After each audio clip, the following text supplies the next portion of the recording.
yang Bapak Presiden tadi telah sampaikan mengenai PPN 12% sesuai dengan Undang-Undang HPP, yang tadi telah disampaikan bahwa dalam Undang-Undang HPP seharusnya PPN 12% berlaku pada tanggal 1 Januari 2025.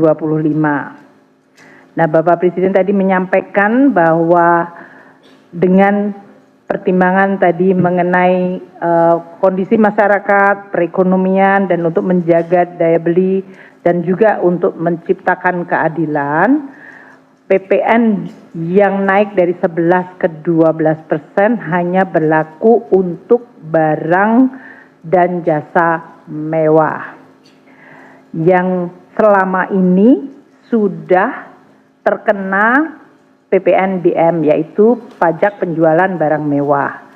Nah, itu kategorinya sangat sedikit, limited, yaitu tadi seperti disampaikan, yaitu barang seperti private jet, kapal pesiar, yah dalam hal ini, dan juga rumah yang sangat mewah. Yang nilainya itu sudah diatur di dalam PMK mengenai PPN barang mewah. Nomor 15/2023. PMK 15/2023 mengenai barang-barang yang dikategorikan mewah dan selama ini terkena PPNBM, pajak penjualan barang mewah. Artinya yang disampaikan oleh Bapak Presiden, untuk barang dan jasa lainnya yang selama ini terkena 11% tidak mengalami kenaikan PPN menjadi 12. Jadi tetap 11%. Seluruh barang dan jasa yang selama ini 11% tetap 11%.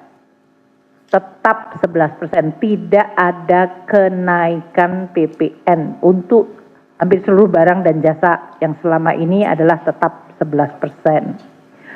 Barang dan jasa yang selama ini mendapatkan pengecualian, yaitu PPN-nya 0%, yaitu tidak sama sekali membayar PPN, seperti tadi disampaikan, yaitu barang-barang yang berhubungan dengan makanan pokok. Dalam hal ini saya bacakan ya, yaitu beras, jagung, kedelai, buah-buahan, sayur-sayuran, ubi jalar, ubi kayu, gula, ternak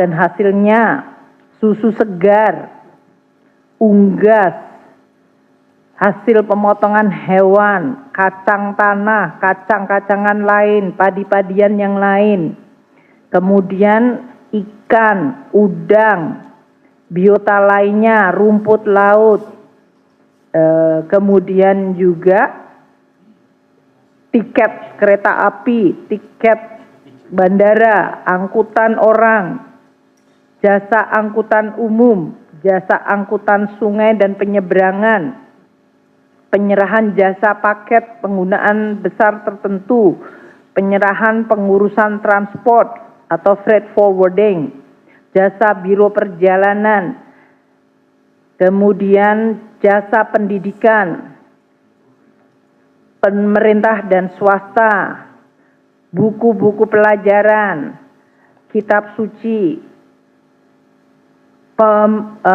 kemudian jasa kesehatan, pelayanan kesehatan medis, pemerintah dan swasta, kemudian jasa keuangan, dana pensiun, jasa keuangan lain seperti pembiayaan, anjak piutang, kartu kredit, asuransi kerugian, asuransi jiwa, reasuransi, semuanya tetap mendapatkan fasilitas PPN 0%, tidak membayar PPN.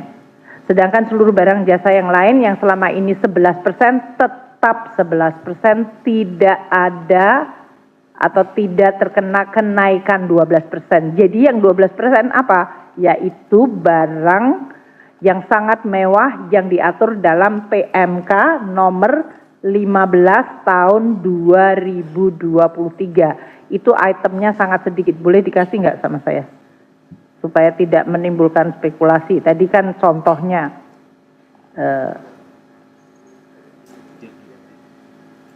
yaitu tadi private jet,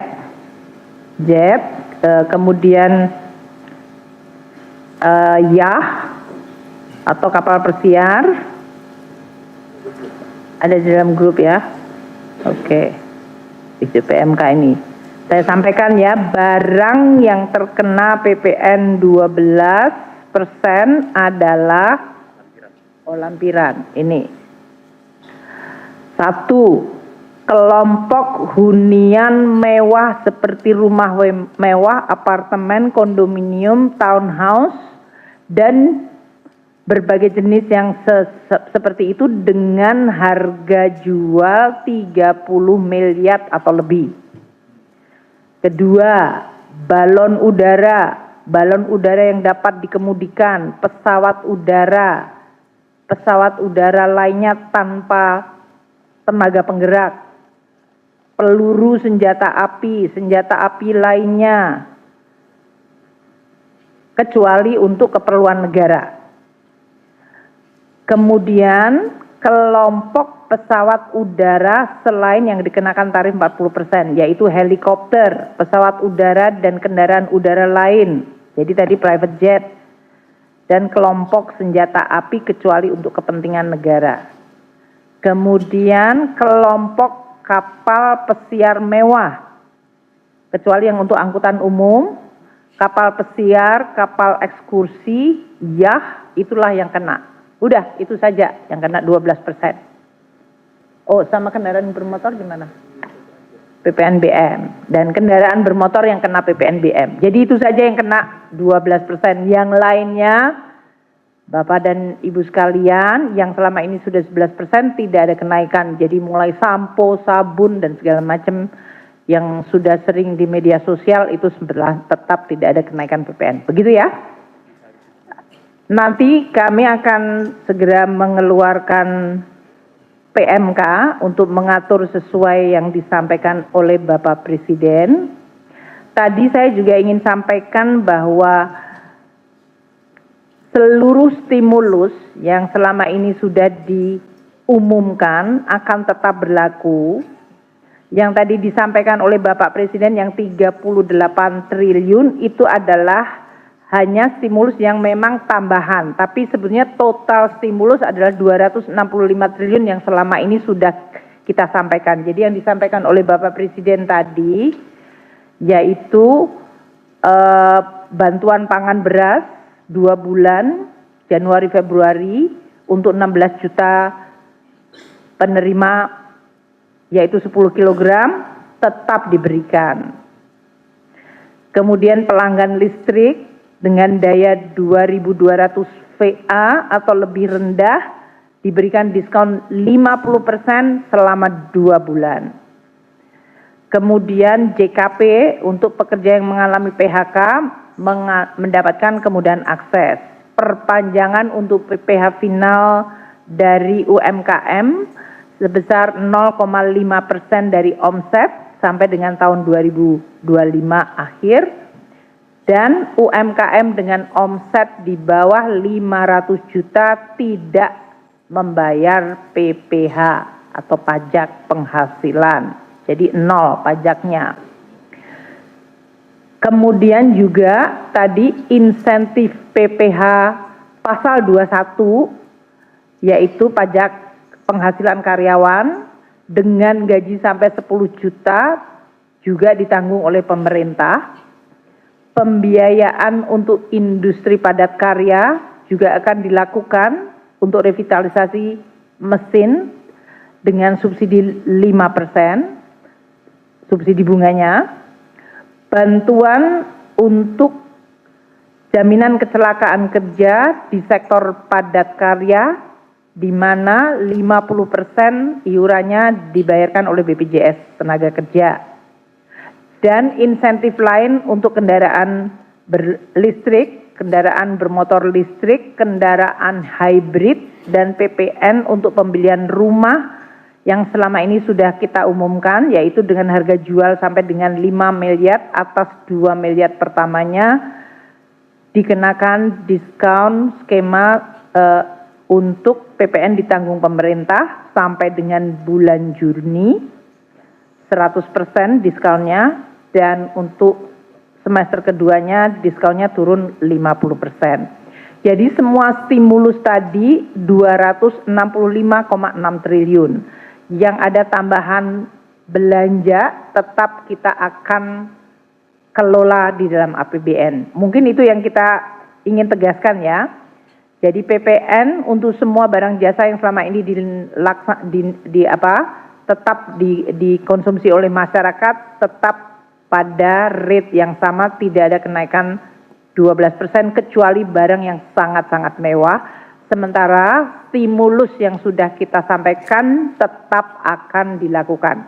Kita berharap dengan kombinasi itu maka kondisi masyarakat akan jauh bisa diperbaiki, kondisi perekonomian, tekanan, dan juga tadi pertumbuhan ekonomi, terutama untuk kuartal ke-1 tahun 2025 bisa terjaga baik. Dan kemudian kita nanti akan mulai masuk untuk puasa dan Idul Fitri. Ini semuanya adalah tujuannya menjaga seluruh kinerja perekonomian. Dan yang ditegaskan Presiden, kita akan terus menjalankan instrumen perpajakan untuk menjalankan prinsip keadilan dan pemihakan. Mungkin demikian yang bisa saya sampaikan kepada teman-teman wartawan. Kami nanti akan menyampaikan seperti biasa untuk APBN 2025 bagaimana kita akan